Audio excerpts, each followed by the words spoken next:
السلام اللہ وبرکاتہ نحمدہ ونصلی علی رسولہ الکریم اما بعد فاعوذ باللہ من الشیطان الرجیم بسم اللہ الرحمن الرحیم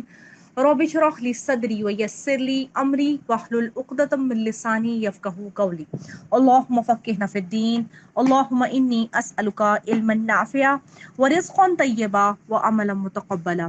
ربنا لا تزغ قلوبنا بعد اذ ہدیتنا وَهَبْ لَنَا مِن لَّدُنكَ رَحْمَةً إِنَّكَ أَنتَ الْوَهَّابُ آمین یا رب العالمین۔ اس دعا اور اس امید کے ساتھ کہ آپ لوگ اپنے گھروں میں خیر اور عافیت کے ساتھ ہوں گے، اللہ تعالیٰ ہم سب پر اپنا کرم، فضل، رحمت، نعمت، صحت اور برکت کو نازل فرمائے۔ اللہ تعالیٰ ہمیں آسانیاں دے اور آسانیاں بانٹنے والا ہم سب کو بنا دے۔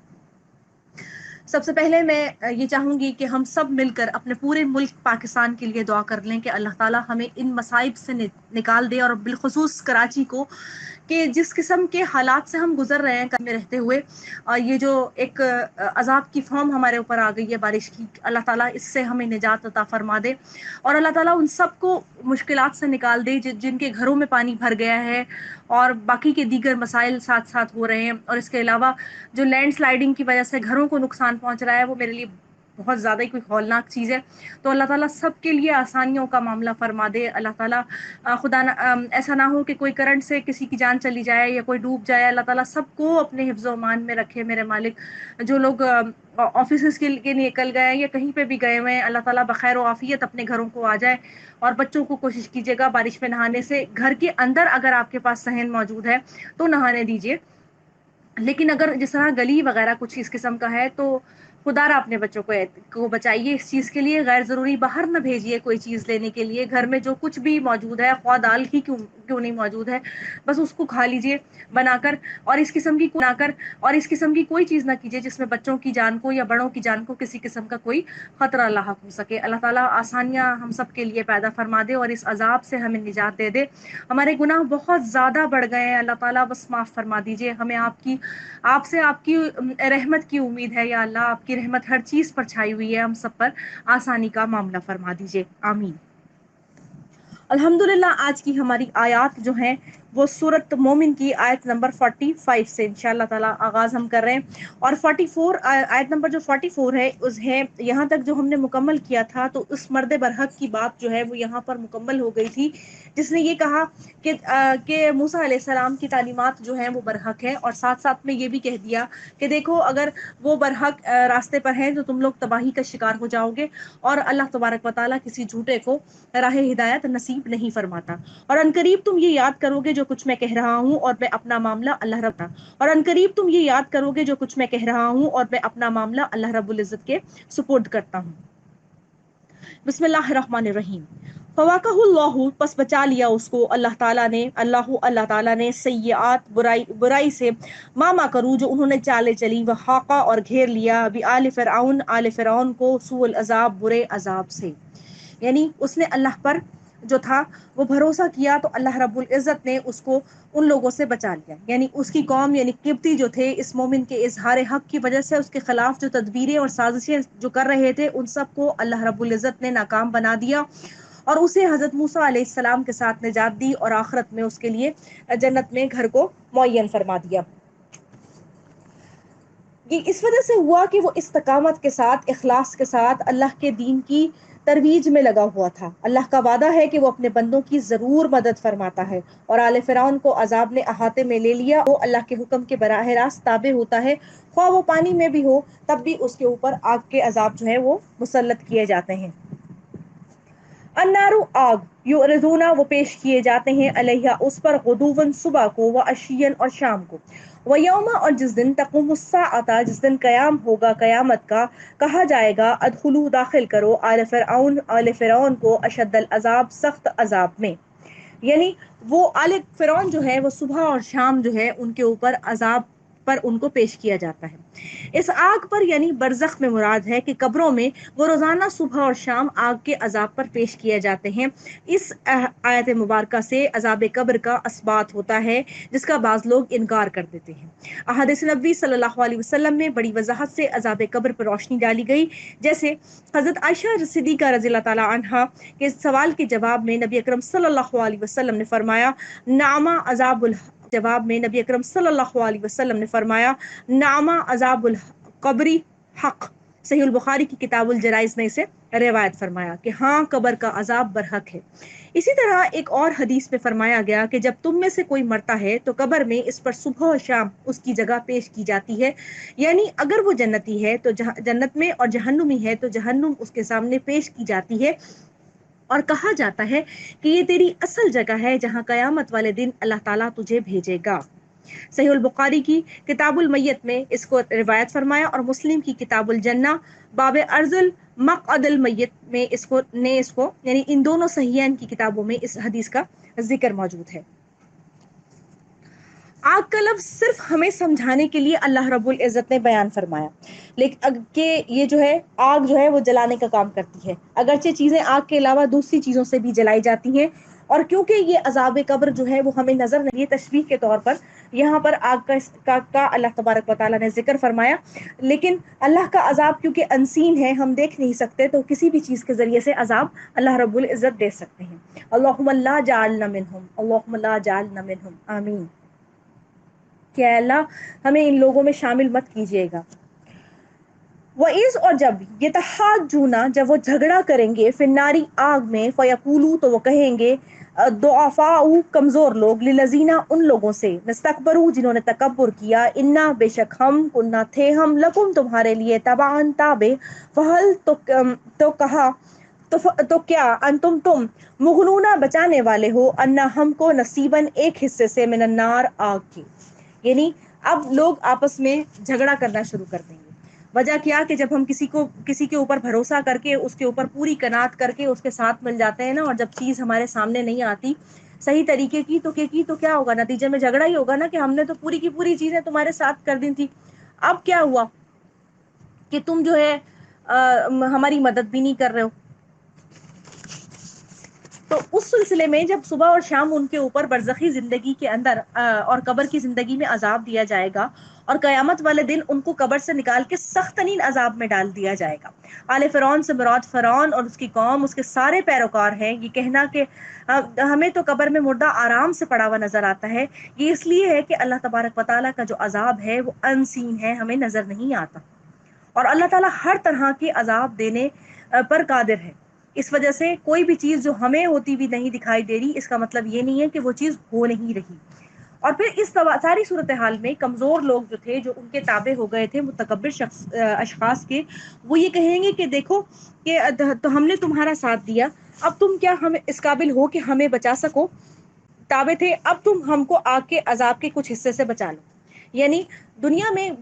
ہزارہا جو لوگ ایک دوسرے کی پیروی کر رہے ہوتے ہیں، ان کی باتوں کو برحق سمجھ کے صرف ان کی باتوں پہ چل رہے ہوتے ہیں، اور یہاں تک کہ جو ہے جملے سننے میں آتے ہیں کہ ہم تمہارے حصے کا عذاب لے لیں گے اپنے سر پہ، اور ہم تمہاری کشتی کو پار لگا دیں گے، اور یہ اس تمام تر چیزیں، تو اس دن جو ہے وہ کوئی کسی کے عذاب کو جو ہے وہ نہیں لے پائے گا۔ اس لیے اللہ رب العزت کی ذات سے اقدس جو ہے صرف اس کی رحمت درکار ہوگی کہ وہ جو ہے تمام لوگوں کو یا تو نجات دے دے یا پھر عذاب سے دوچار کر دے۔ تو یہی ہوگا کہ متکبر لوگ جو ہے وہ ان کے عذاب کو نہیں لے پائیں گے۔ قولا، کہا، الذین، ان لوگوں نے، استکبروا، جنہوں نے تکبر کیا، انا، بے شک ہم، کلن، ہم سب کے سب، فیہا، اس میں ہیں، ان اللہ، کہ بے شک اللہ تعالیٰ، قد، تحقیق، حکما، وہ فیصلہ کر چکا ہے، بین العباد، بندوں کے۔ اب جا کے ان کو کیونکہ نظر آ گئی قیامت، اب اپنی آنکھوں سے دیکھ لیا کہ اب ہمارے ساتھ ہونے کیا والا ہے، یعنی جو شخص فوت ہو چکا اس کی قیامت اسی وقت سے برپا ہو گئی،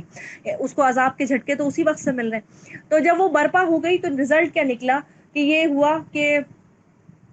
اس دن سمجھ آ گیا کہ اللہ رب العزت نے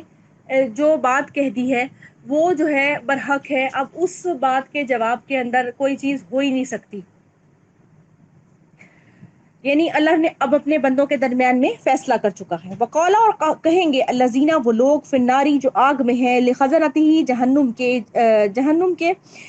لخزنتی جہنما، جہنم کے اہلکاروں کو، ادعو، پکارو، ربکم، اپنے رب کو، یخفف، کہ وہ ہلکا کر دے، انا، ہم سے، یومن، ایک دن کے لیے، من العذابی، عذاب میں سے۔ اب وہ لوگ جہنم کے دروغوں سے فریاد کرنا چاہیں گے کہ تم اپنے رب سے کہو کہ ہمارے لیے جو ہے وہ کچھ ٹائم کے لیے اس عذاب کو کے دروغوں سے فریاد کرنا چاہیں گے کہ تم اپنے رب سے کہو کہ ہمارے لیے جو ہے وہ کچھ ٹائم کے لیے اس عذاب کو ٹال دیں، یعنی کچھ نہ کچھ ایسا کر دیا جائے کہ ہمارے لیے ان تمام تر عذاب کم ہو جائے۔ یعنی آگ والے دروغے جہنم کو بلائیں گے کہ تم اپنے رب کو پکار لو، یعنی ہماری سفارش کر دو، ہماری کوئی فریاد کی شنوائی کروا دو کہ ہمارے لیے کچھ جو ہے عذاب کو ٹال دیا جائے، یعنی مایوسی جو ہے ان کی انتہا کے اوپر ہوگی۔ قالو وہ کہیں گے اولم کیا بھلا نہ تھے، اولم تکو کیا بھلا نہ تھے، تاتیکم آئے تمہارے پاس، رسولکم تمہارے رسول، بالبینات ساتھ روشن دلائل کے۔ قالو وہ کہیں گے بلا کیوں نہیں، قالو فدعو تو وہ کہیں گے بس دعا کرو، ما دعاؤ اور نہیں دعا، الکافرین کافروں کے لیے، الا فی دلال مگر گمراہی میں۔ اب جب جہنم کے دروغے کو پکاریں گے تو جہنم کے دروغے ان سے پوچھیں گے کہ کیا تمہارے پاس اللہ کے پیغمبر اپنے دلائل اور معجزات کو لے کر نہیں آئے تھے؟ آئے تھے، ضرور آئے تھے ہمارے پاس، لیکن ہم نے ان کا انکار کر دیا، تو اب ہم کیا کریں؟ وہ خود دعا کریں گے مگر ان کا رزلٹ دعا کا کچھ بھی نہیں ہوگا۔ دعا اصل میں جو ہے پکار کو کہتے ہیں، فریاد کو کہتے ہیں، جو انسان جو ہے اللہ رب العزت کے حضور کرتا ہے، یعنی بالآخر وہ خود ہی اللہ سے فریاد کریں گے، لیکن اس فریاد کی کوئی شنوائی نہیں ہوگی، اس لیے کہ دنیا میں ان پر تمام تر حجت کو تمام کر دیا گیا تھا۔ اب آخرت تو ایمان، توبہ اور عمل کی جگہ نہیں ہے۔ یہ یاد رکھیے گا، یہ تین چیزیں آخرت کے اندر ہمیں نہیں ملیں گی، نہ ایمان ملے گا، نہ توبہ ملے گی، نہ عمل ملے گا۔ دنیا کے اندر ایمان حاصل کرنے کی بھی جگہ ہے، عمل کرنے کی جگہ ہے، اور توبہ کی جگہ ہے۔ وہ تو دار الجزا ہے، جہاں جو کچھ دنیا میں کیا ہوگا اس کا نتیجہ جو ہے وہ آخرت میں ہمیں بھگتنا ہوگا۔ انا بے شک ہم، لننصرنا البتہ ہم مدد کرتے ہیں، رسولنا اپنے رسولوں کی، والذین اور ایمان والوں کی، آمنو یعنی ان لوگوں کی جو ایمان لائے ہیں، فی الحال کرتے ہیں رسولنا اپنے رسولوں کی، والذین اور ایمان والوں کی، آمنو یعنی ان لوگوں کی جو ایمان لائے ہیں، فی الحیات دنیا دنیا کی زندگی میں، ویوما اور جس دن یوم الاشہاد جس دن کھڑے ہوں گے گواہ، یعنی اس دن بھی مدد کریں گی جس دن گواہ کھڑے ہو جائیں گے۔ اللہ رب العزت کی یہ آیت مبارکہ ہر اس شخص کے لیے، خصوصاً انبیاء علیہ السلام اور نبی اکرم صلی اللہ علیہ وسلم کے بالخصوص کے بعد تمام ان اشخاص کے لیے ہے جو اللہ کے دین کی ترویج کے لیے کام کرتے ہیں، کہ اللہ رب العزت ان کی مدد دنیا اور آخرت میں ضرور فرمائیں گے، یعنی ان کے دشمن کو ذلیل اور غالب کریں گے۔ بعض لوگوں کے ذہنوں میں بہت طرح کی جو باتیں آتی ہیں کہ جیسے انبیاء علیہ السلام کو لوگوں نے قتل کر دیا، جیسے حضرت یحییٰ اور زکریا علیہ السلام کو ہجرت پر مجبور کیا اور بعد میں ان دونوں انبیاء کو لوگوں نے قتل کر دیا۔ حضرت ابراہیم علیہ السلام اور ہمارے پیغمبر صلی اللہ علیہ وسلم جو تھے، یہ جو اکثریت کو یہ لگتا ہے کہ اللہ تعالیٰ نے انبیاء کی مدد نہیں فرمائی، تو وہ اس صورت میں ہے کہ اللہ تعالیٰ نے جو ہے ہر دفعہ اپنے نبی کی مختلف ذرائع سے مدد فرمائی ہے۔ دین کا غلبہ، اللہ تعالیٰ کے دین کی سربلندی جو ہوئی ہے، وہ اصل میں انبیاء علیہ السلام کی مدد اور نصرت کے نتیجے میں ہی ہوئی ہے، کیونکہ بالآخر اللہ تعالیٰ کی جو حکمت و مشیت ہے اس کے تحت کافروں کو غلبہ عطا تو کیا گیا، لیکن اس کے بعد انہیں نیست و نابود بھی کر دیا، اور ہمیشہ سے ایمان والے ہی غالب اور سرخرو رہے ہیں۔ حضرت یحییٰ اور زکریا علیہ السلام کے قاتلین کے بعد میں اللہ تعالیٰ نے ان کے دشمنوں کو انہی پر مسلط کر دیا جنہوں نے ان کے خون سے اپنی پیاس بجھائی اور انہیں ذلیل و خوار کر دیا۔ جن یہودیوں نے حضرت عیسیٰ علیہ السلام کو سولی دے کر مارنا چاہا، اللہ تعالیٰ نے ان یہودیوں پر رومیوں کو ایسا غلبہ دیا کہ انہوں نے یہودیوں کو خوب ذلت کا مزہ چکھایا، پیغمبر اسلام ہوئے، لیکن اس کے بعد جنگ بدر، احد، احزاب اور غزوہ خیبر اور پھر فتح مکہ کے ذریعے سے اللہ تعالیٰ نے جس طرح مسلمانوں کی مدد فرمائی، وہ اپنے پیغمبر اور اہل ایمان کو اسی طرح غلبہ عطا فرماتا ہے، اور اس کے بعد اللہ کی مدد کے لیے کسی کے ذہن میں بھی کوئی شبہ باقی نہیں رہتا۔ اور پھر کہا کہ وہ یقوم الاشہاد، کہ جس دن گواہ کھڑے ہوں گے، گواہ کے اندر قیامت والے دن فرشتے انبیاء علیہ السلام گواہی دیں گے، اور فرشتے اس بات کی گواہی دیں گے کہ یا اللہ، پیغمبروں نے تیرا پیغام دیا تھا لیکن ان کی امتوں نے ان کی تکذیب دی۔ اس کے علاوہ نبی اکرم صلی اللہ علیہ وسلم بھی گواہی دیں گے، اور قیامت کے دن جو لوگ اہل ایمان میں سے بھی حق کی آگے ترویج کرتے ہیں، ان کو بھی ہو سکتا ہے کہ اللہ رب العزت گواہی کے لیے طلب فرمائے، اور اچھے اعمال کی ان کو جزا دی جائے گی اور جنت میں ان کا داخلہ کیا جائے گا، داخلہ کیا جائے گا۔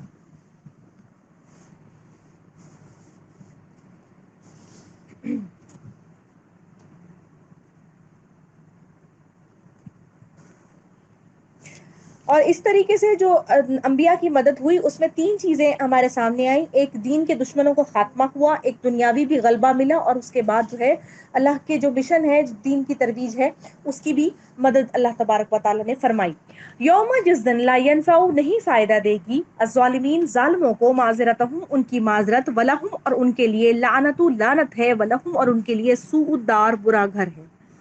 یعنی اس دن ان کی کسی قسم کی کوئی چیز ان کو فائدہ نہیں دے گی۔ کن کو فائدہ نہیں دے گی؟ ظالموں کو، کہ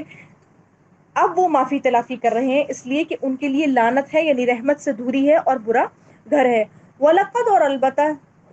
البتہ تحقیق، آتینا، دی ہم نے، موسیٰ علیہ السلام کو، الہدا، ہدایت، بنی اسرائیل کو، الکتاب، کتاب کا، یعنی موسیٰ علیہ السلام کا ذکر فرمایا اللہ تبارک و تعالیٰ نے کہ اللہ تعالیٰ نے ان کو جو ہے نبوت دی اور تورات دی، اور اس کے بعد جو ہے ان کو وارث بنا دیا بنی اسرائیل کا۔ ہدی و ذکر، ہدایت ہے اور نصیحت ہے، لأولی الالباب، عقل والوں کے لیے، یعنی تورات اصل میں کیا ہے کہ وہ ہدایت بھی ہے اور عقل والوں کے لیے اس کے اندر نشانیاں بھی موجود ہیں۔ پس صبر کیجئے، ان وعد اللہ، کہ بے شک وعدہ اللہ تعالیٰ کا، حق برحق ہے، واستغفر، اور بخشش مانگیے، لذنبک، اپنے قصور کے لیے، وسبح، اور تسبیح کیجئے، بحمد ربک، اپنے رب کی حمد کے ساتھ، بالعشی والابکار، شام کو اور صبح کے وقت۔ یعنی پھر یہ کہا گیا کہ مدد کس طرح آئے گی کسی بھی انسان کے لیے؟ صبر کرنے سے، اپنے گناہوں کی معافی مانگنے سے، اور شام اللہ تبارک و تعالیٰ کی تسبیح بیان کرنے کے لیے۔ یہ جو استغفر لذنبک کا جو لفظ ہے، اس میں تمام تر جو انبیاء علیہ السلام ہیں وہ اس سے مستثنی ہیں، اس لیے کہ انبیاء علیہ السلام جو ہوتے ہیں وہ گناہوں سے پاک ہوتے ہیں اور انتہائی جو ہے وہ معصوم ہوتے ہیں۔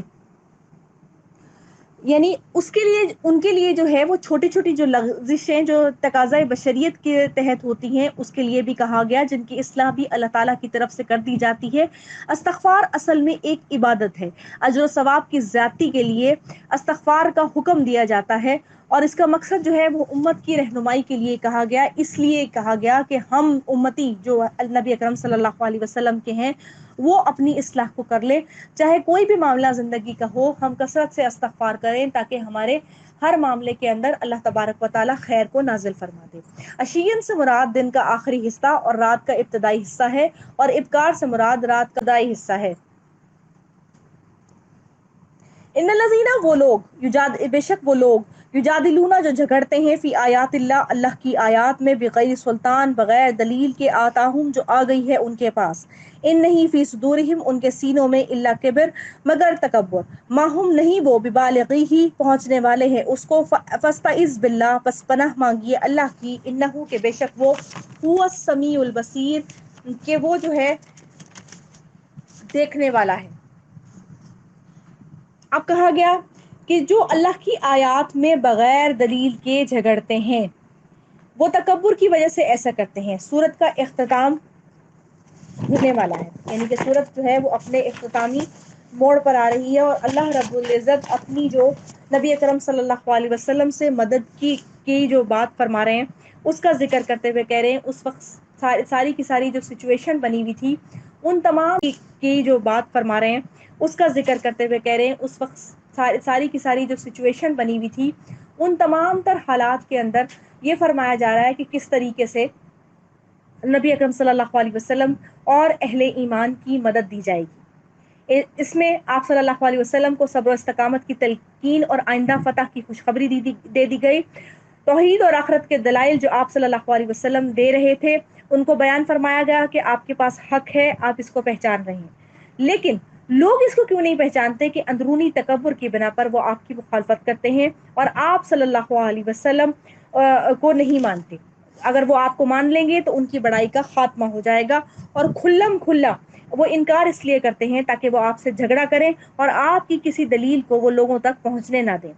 جس بڑائی کے گھمنڈ ان کے اندر ہے وہ اس کو پانے والے نہیں ہیں، اس لیے وہ آیات اللہ کی آیات کے ساتھ جو ہے روگردانی کرتے ہیں۔ اس وقت کے دور وسلم خود ان کے پاس موجود تھے، اور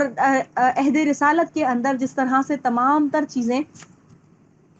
عہد رسالت میں جو ہو رہی تھیں وہ بھی جو ہے وہ اپنی آنکھوں سے دیکھ رہے تھے، تمام تر معجزات ہوتے ہوئے جو نبی اکرم صلی اللہ علیہ وسلم کی حیات کے اندر ہو رہے تھے، لیکن اس کے باوجود ان لوگوں نے نہ ماننا تھا اور نہ ہی انہوں نے مان کے دیا۔ وجہ کیا تھی کہ ان کے ذہن کے اندر ایک تعصب تھا، اور وہ تعصب یہ تھا کہ اگر ہم نے ان کی بات کو مان لیا تو ہماری بڑائی ختم ہو جائے گی، کیونکہ جو قبیلہ قریش ہے اس کے علاوہ جو عربوں کے ہاں قبائل تھے ان کے اندر طرح طرح کا تعصب پایا جاتا تھا، اور وہ یہ حیران بھی ہوتے تھے کہ اگر یہ نبوت آنی تھی تو کس طریقے سے ہمارے ہی کسی بندے کے اندر کیوں نہیں آئی،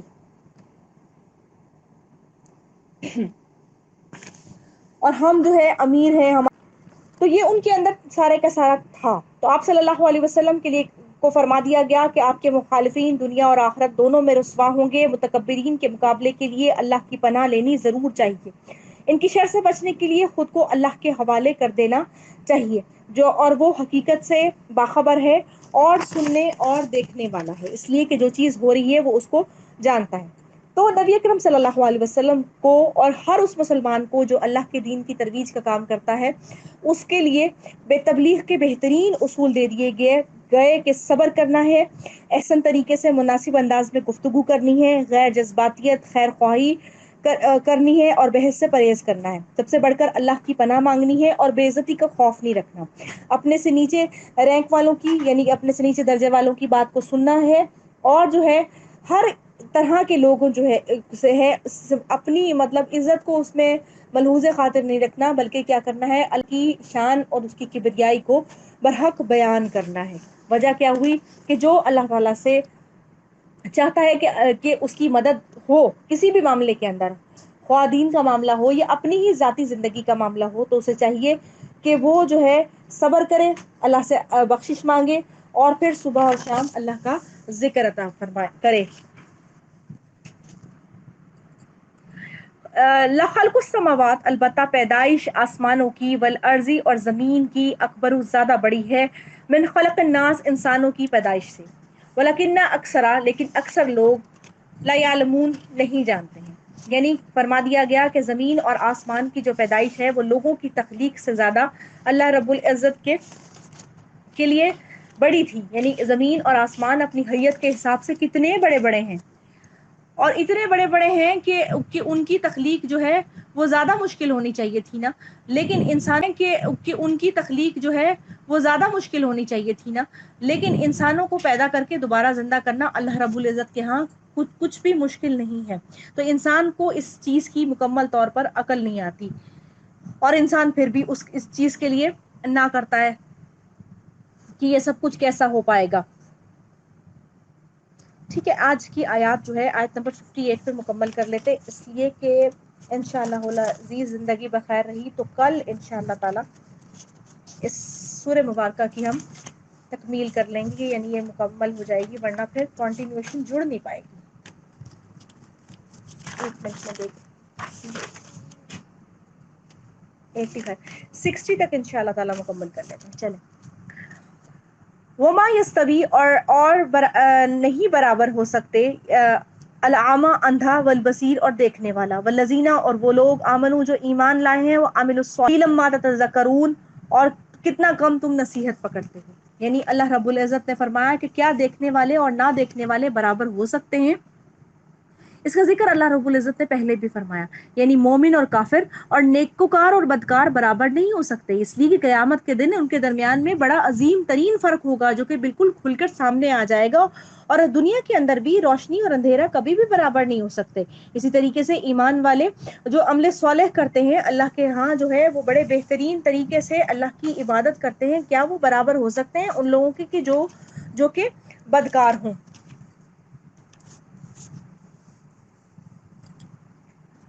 ان الساعۃ کہ بے شک قیامت کی گھڑی، لآتیتن البتہ آنے والی ہے، لا ریب فیہا اس میں کوئی شک نہیں ہے، ولکنہ لیکن اکثر الناس اکثر لوگ لا یعلمون نہیں ایمان لاتے ہیں۔ اللہ رب العزت فرماتے ہیں کہ قیامت کی گھڑی کسی بھی وقت اللہ رب العزت فرماتے ہیں کہ قیامت کی گھڑی کسی بھی وقت آنے والی ہے لیکن اکثر لوگ اس کو نہیں مانتے ہیں۔ پہلے کہا گیا کہ کائنات کے اوپر دلیل دی گئی کہ تم جو ہے مرنے کے بعد دوبارہ تمہارا اٹھایا جانا اس سے زیادہ بڑا نہیں ہے جو اللہ تعالیٰ نے آسمان اور زمین کو پیدا کیا۔ پھر اس کے بعد مثال دے کر فرمایا گیا کہ اندھا اور دیکھنے والا برابر نہیں ہو سکتے، اور اسی طریقے سے جب تم کائنات پر غور کرتے ہو تو اچھائی اور برائی دونوں برابر نہیں ہو سکتے، انصاف کے تقاضے کے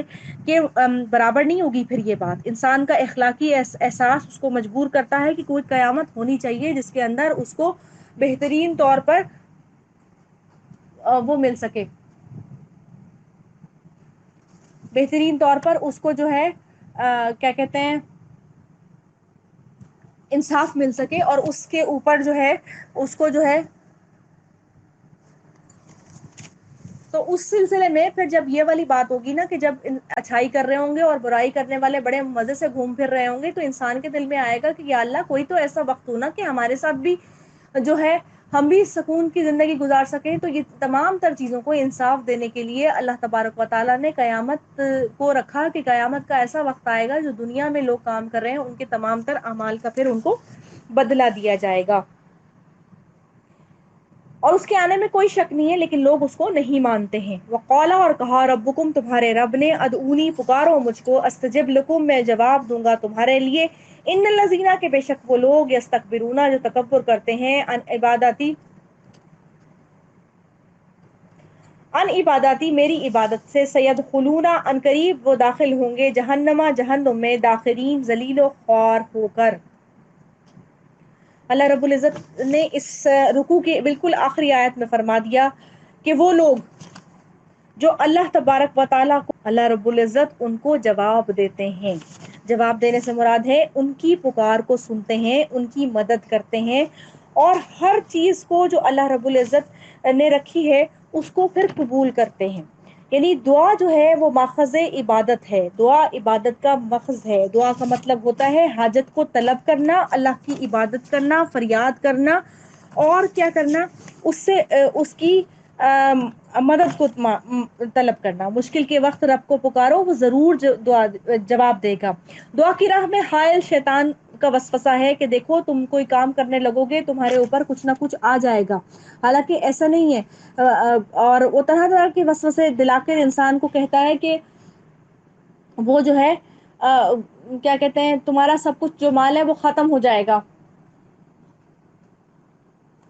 لیکن کیا ہے کہ نبی اکرم صلی اللہ علیہ وسلم نے فرمایا الدعاء مخ العبادہ، کہ دعا کسی بھی چیز کے لیے بیسک چیز ہوتی ہے نا، تو دعا سے مراد یہ دعا کہ اللہ تعالی ہمارے لیے نفع کی چیزوں کو فراہم کرے اور ضرر والی چیزوں کو ہم سے دور کر دے، وہ ہے تو یہ والی چیز ہے۔ اب قبولیت کی شکل ڈفرینٹ ہو سکتی ہے ہمارے اس میں کہ دعا کیسے قبول ہو رہی ہے۔ بعض اوقات ہم یہ چاہتے ہیں کہ کوئی چیز ہمیں جو مل رہی ہے بس وہی ہمیں مل جائے اور بالکل جو ہے وہ ہو، لیکن ہماری دعا بعض اوقات کسی اور فائدے کی چیز میں ہمیں فائدہ پہنچا رہی ہوتی ہے۔ انسان کیونکہ اللہ رب العزت کی تمام تر دی ہوئی نعمتوں پر اس کا احسان مند ہوتا ہے، اس لیے وہ مانگتا ہی اسی سے ہے۔ دعا جو ہے اللہ تبارک و تعالیٰ کے ساتھ ایسی توقع کی وابستگی کو جو ہے وہ لے کر آتی ہے جس میں ہمیں کامل ترین یہ یقین ہوتا ہے کہ اللہ کے علاوہ کوئی اور نہیں ہے جو ہمیں ان تمام تر چیزوں سے بچا پائے گا۔ یہ چیز ہمارے اندر جو ہے ایک بھروسہ، اعتماد، اور اسی طریقے سے جو ہے یہ آفت کو ٹالنے کے لیے بڑا کام آتی ہے۔ اللہ کی عنایت اور رحمت ہے کہ جو اللہ تعالیٰ ہمیں دیے ہوئے ہیں، اگر کوئی دعا وقتی طور پر جس طرح ہم مانگ رہے ہیں یعنی ایز اٹ از وہ پورا نہیں ہوتی تو انسان کے لیے وہ مایوسی نہیں ہے، اس کی وجہ یہ ہے کہ اللہ رب العزت اس دعا کو بھی ہمارے لیے ایک بحیثیت اجر رکھ لیتے ہیں، اور اس کے علاوہ اس وقت میں جو ہے جو دعا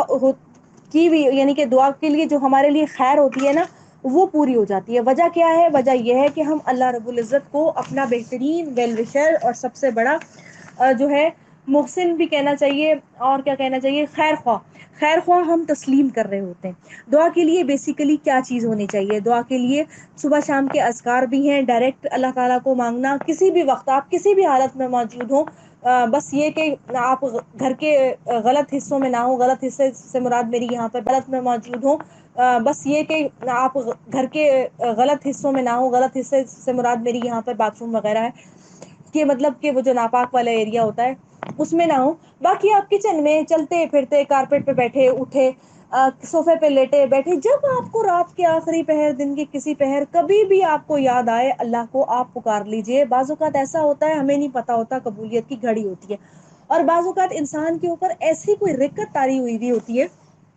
کہ جب کوئی چیز ذہن کے اندر آتی ہے نا، اور اس وقت کی مانگی بھی جو دعا ہوتی ہے وہ قبول ہو جاتی ہے فوری طور پہ۔ اور جب ہم یہ سوچتے ہیں نا کہ نہیں اب یہ دعا میرے ذہن میں آئی ہے، میں مصلی بچھاؤں گی، پھر مانگوں گی اور پھر یہ کروں گی، تو وہ جو اہتمام ہونا چاہیے، میں یہ نہیں کہتی کہ نہیں ہونا چاہیے، لیکن جو خالصیت ہوگی نا وہ دعا کی، وہ شاید اس وقت ختم ہو جائے گی۔ جو ایٹ ونس مجھے رونا آ رہا ہے نا اب کسی بات کو یاد کر کے، اور میں جو ہے دعا کر رہی ہوں، تو وہ اس وقت ہو سکتا ہے کہ جب میں پورا سوچ رہی ہوں نا کہ میں پورا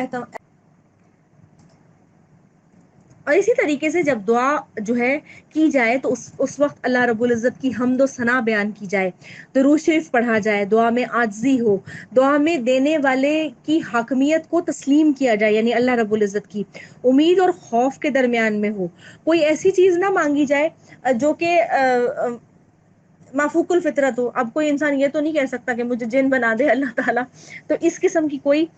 وہ نہ ہو، اور یقین کے ساتھ دعا کی جائے۔ یہ دعا کے انداز ہیں جو مانگی جائے۔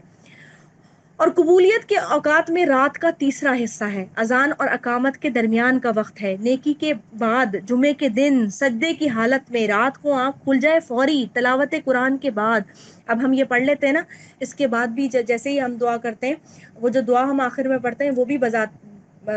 خود بہت خوبصورت دعائیں ہیں جو ہم اختتام کی پڑھتے ہیں، لیکن اس کے ساتھ آپ کے دل میں جب بھی کوئی آتی ہے دعا، جو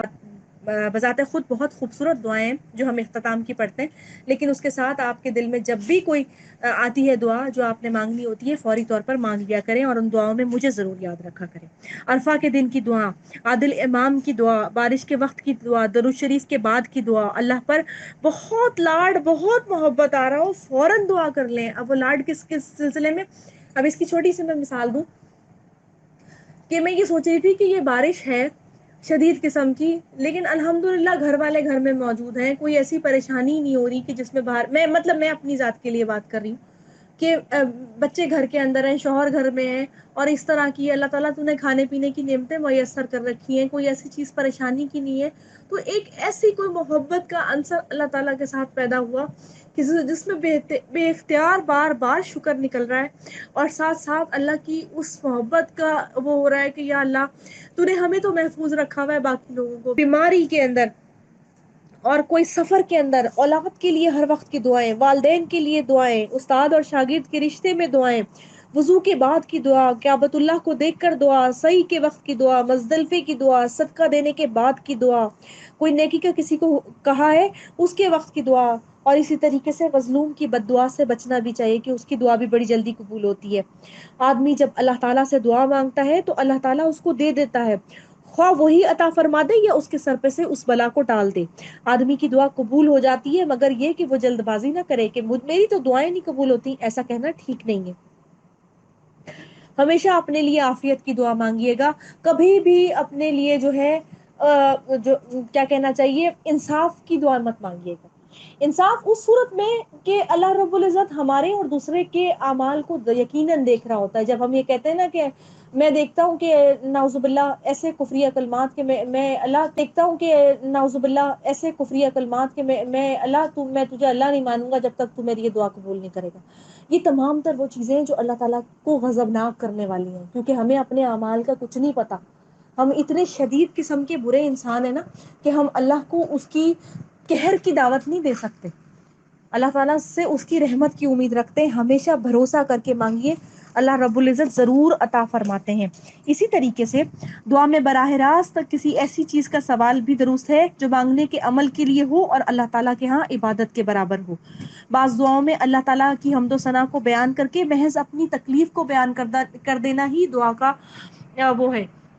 یہ کہہ دینا کہ یا اللہ میں تھک گیا ہوں، اس سے زیادہ مجھ سے نہیں ہو پا رہا، میری مدد فرما دیجئے، یہ بذات خود ایک دعا ہے۔